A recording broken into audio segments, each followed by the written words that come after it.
Question for Andrew. The guy who's been arrested and charged with the murder of Officer Shahnavaz has been adjudicated incompetent to stand trial. So what's going to happen? So there are multiple stages of a capital case. First, this is the first capital case that said to go to trial in the state of Indiana since 2013. Capital cases are under what the Supreme Court calls super due process.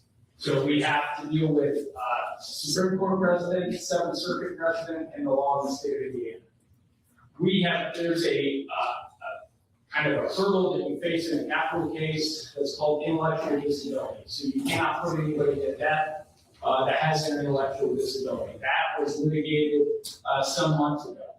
He then has raised the issue now 3 times of whether he's incompetent.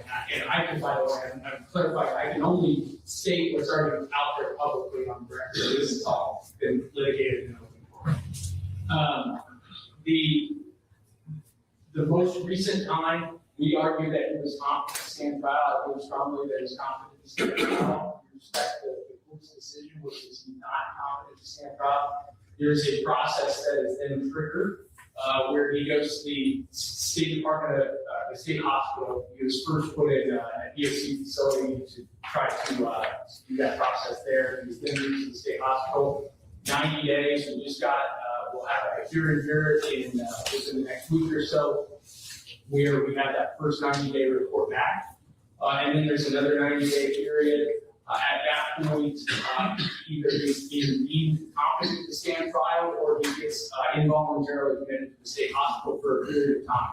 Almost everybody, when they're initially found incompetent, are restored to competency within about 3 years, and will eventually stand trial. But I can't answer that question about what will happen in the future. That's the process that we're at right now, and it's ultimately the decision of the doctors at the state hospital as well as the trial court there. Thank you.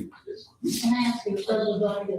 How long does a case like this generally take over to an average?